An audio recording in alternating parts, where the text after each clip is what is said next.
And after 40 years total and 28 years as the commissioner of the Big West, Dennis Farrell is leaving us. He's retiring. We are so sad, but we could not let him leave without one final interview. So what are the things you've seen as far as the conference when it comes to growth that stand out the most? During those 40 years, I feel like I've actually worked for at least two conferences, if not three or four conferences, because of the fact that we've grown, changed. We dropped football. We went back to our roots as an All California's conference, brought in Hawaii.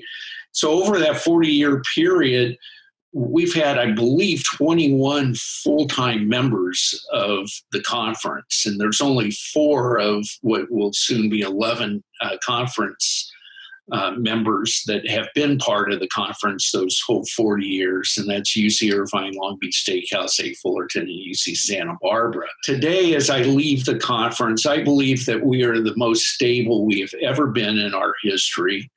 And I do believe we're one of the most stable Division I conferences, too. So when we became an all-California conference again in the early 2000s, people ridiculed us as becoming a bus league.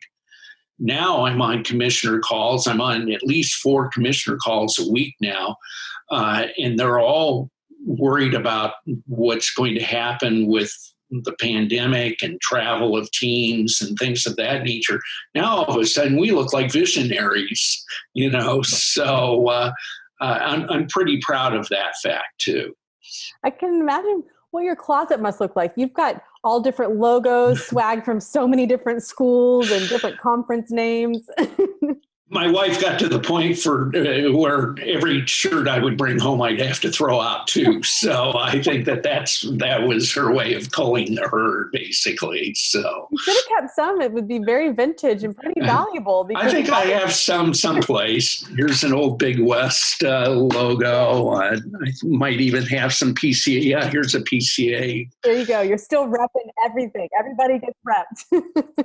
Well, with all the different membership and just the change, football, basketball, all the leagues, baseball, conference, what are one or two moments that really stand out in the history of the conference to you? Well, obviously the national championships that we've won over those periods, the period of time. I mean, UNLV's men's basketball championship in 1990 was awesome, because it was UNLV against Duke, and I think Georgia Tech, or there were 2 ACC teams that were in the Final Four that year, and the fans of those 2 schools started chanting ACC, ACC, and the UNLV fans responded with a chant of Big West, Big West. That was really pretty cool.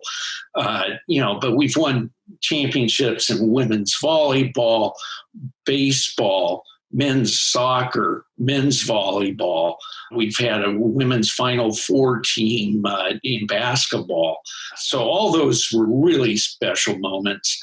But I think those are obvious. The not so obvious are maybe some of the just personal interactions that I've had with some student athletes in the conference. And working in a conference office, you don't have that day-to-day interaction with the student athletes that you have on a college campus. I remember one time a student athlete came up to me and thanked me profusely for helping her work through an NCAA eligibility issue. And that just struck home that's why we're in this business. So, the championships are great and exciting and all that. But at the end of the day, we're helping young people realize their dreams. They're getting a college education while still pursuing their passion for whatever sport they might be involved in, and teaching the life lessons of teamwork, sacrifice, commitment, and time management. So, how about Big West baseball? What are you proud of or most proud of? Big West baseball is as good as any conference in the country, flat out. and it's recognized as that also. Serving on the NCAA committee was without a doubt the most enjoyable experience of my 40-year career. I just really enjoyed getting involved in college baseball at the grassroots, an unbelievable experience that I will always cherish. Over and above that, we were one of only one or two conferences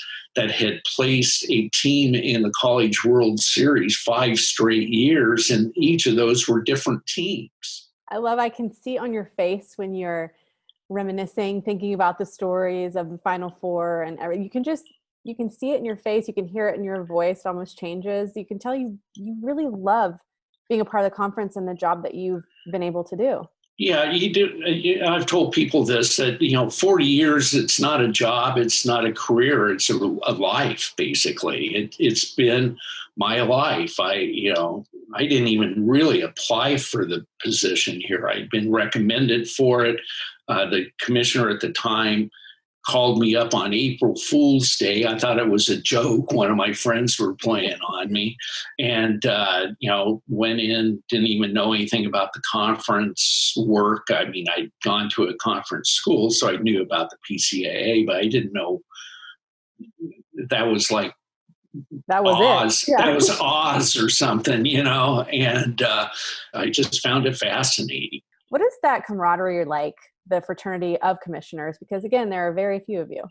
Well, it's a fraternity / sorority, because appropriately enough, the number of women commissioners has grown tremendously over the last 10 years and all. So while we're competitive, we want our teams to beat their teams in the field of athletic competition and all.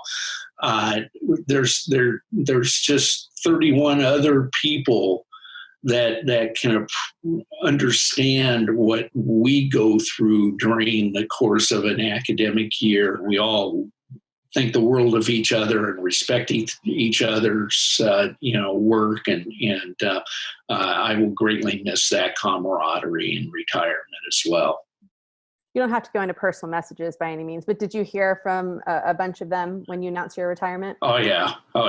And they said yesterday that they're going to have some sort of a retirement virtual celebration of some sort for me, because I'm the only commissioner that's retiring this year. And typically we honor the retirees at the June meeting. So this year it's going to be done virtually. So it's the world we live in at the moment. You and I would normally be in the same room, but I'm in my living room and you're at your house. So. It's different, isn't it? It definitely is. But thank God for technology that we can do this. Exactly. No question. We'll take the Zoom celebration over no celebration at all. Exactly.